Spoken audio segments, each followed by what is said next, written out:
We were hoping that we were going to be talking to you for another week, and here we are. Yeah, we are, man. That's a credit to our kids, and a big win last Friday. Yeah.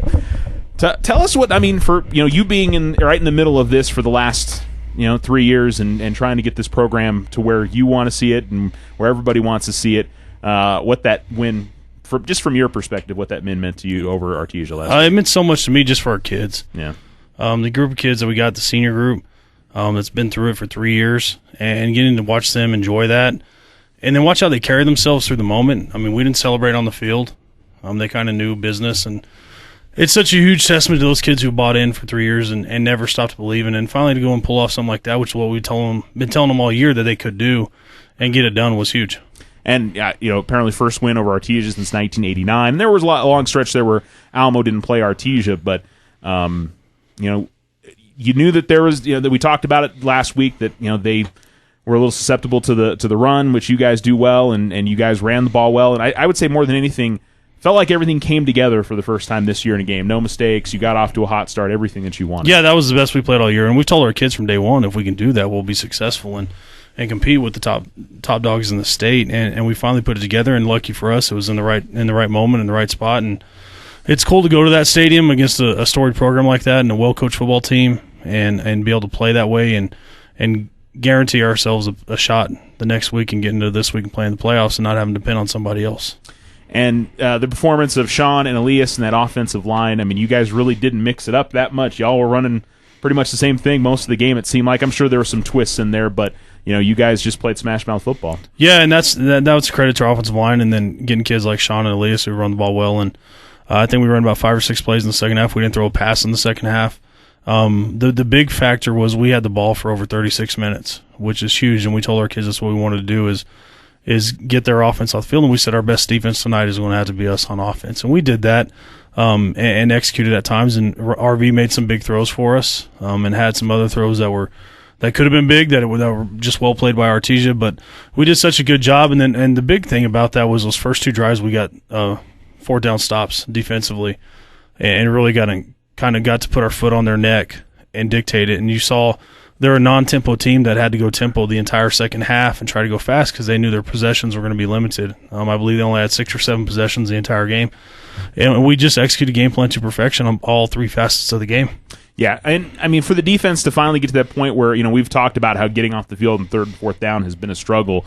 To see that finally come through for those guys in that defense, and Coach Falsetti's been working hard with that group all year long. That had to be a nice thing to see as well. It was, and we're just so proud of our kids, and I'm so proud of our staff and our kids for buying into what we've been preaching for 3 years, and then finally getting to see the payoff of it. And we told our kids on Friday night, we're not done. Like it's time to go, and we punched our ticket. Now we got to make something good happen. But it was cool. We had great community support out there. I mean, a decent crowd for Alamogordo to travel over the mountain.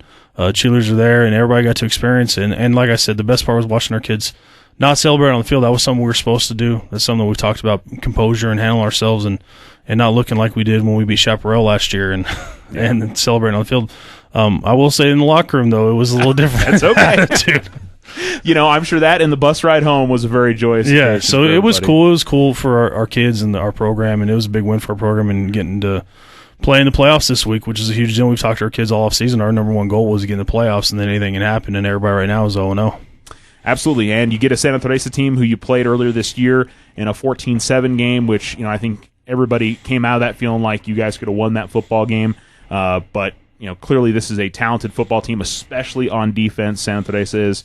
This is going to be a tough matchup again this time. Right? Yeah, it's not going to be a cakewalk, and we have people coming up and, well, you guys beat Artesia, you guys should be able to beat Santa Teresa. I'm like, well, Santa Teresa is a little better on defense, and they're well coached, and they got an inside linebacker in Sam Flores that might be the best linebacker in the state still. They don't give up points to anybody. I mean, you got to work for everything. And we went back and watched that film with our kids of basically our second game of the year, and we didn't play well at all. And we had a lot of chances that we kind of blew away and shot ourselves in the foot multiple times. And you can go to the last play of the game when we get down to the 4-yard line and can't score. So we had multiple chances, and that's a credit to Santa T for making the plays when they had to. But we're excited for Friday, and get to go over there, get to continue off what we did last week, and hopefully start a new thing going in the playoffs. And I think this obviously does provide a different challenge in that they probably have a better chance of stopping you guys running the football than what we saw with Artesia last week. So it does provide a little bit of a different challenge, but I would assume you guys are going to try to line it up and do what you do most of the season. You feel like that if you execute, you can run the football against. Yeah, if we do things right, I don't know. There's a whole lot of people in the state that can line up with us and bang with us for 48 minutes. And I mean, if you're looking at those teams, it's probably Goddard, Artesia, Roswell. But Santa Teresa's one of them that defensively can do that with us and get up there and get after you. But that's our mindset. We want to be physical, and I believe that if you run the football on offense, it's going to translate to being physical on defense.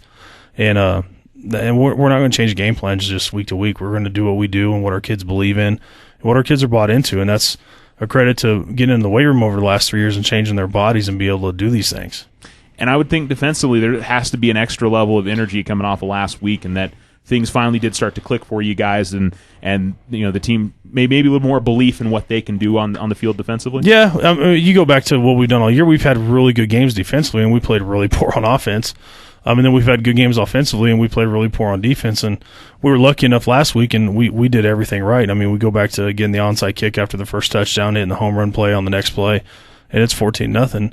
And our kids really believed at that moment, like, hey, this is our game. And we got to do the same thing on Friday. We got to either get a stop early or go put points on the board really early. And we're not talking field goals. We got to put some touchdowns on the board and put our foot on their neck and make them have to struggle on offense and stress themselves. And that's what Artesia had to do, and they weren't. And that's something they're not used to doing. They're used to being up on people by 2-3 touchdowns in the first half. And now they're down 14-0 in the first quarter and know they're not going to give me possessions. That the pressure goes all to them. And we got to do the same thing to Santa Teresa because they're going to run the football, their spread stuff, but it's going to be a challenge to our defense. And Coach Phil Setti and our defense staff have done a great job, and our kids have had a pretty good week of practice getting ready for it.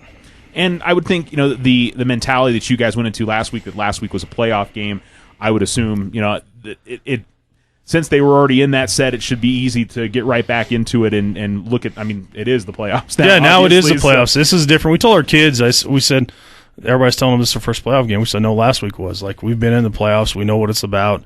We know what it's like. And there's nothing better than playing on a Friday evening in a playoff game and knowing you got a shot. And whatever you've done before in the non-district and district schedule means absolutely nothing now.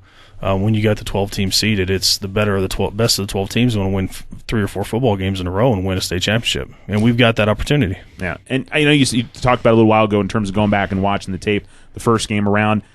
It was more just focusing on what you guys felt like you didn't do well rather than trying to pick up on some things you feel like that they were doing? Yeah, it was a lot on what did we screw up on. And just about every drive we found, whether it was a penalty, whether it was a missed block, what did we screw up on? Missed throw, bad read, something.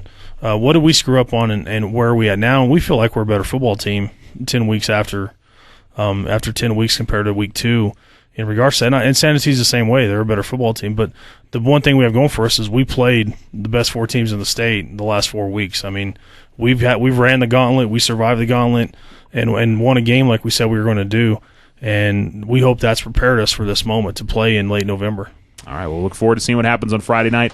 Santa Teresa, 7 o'clock kickoff. Coach, best of luck on Friday. Appreciate it, man.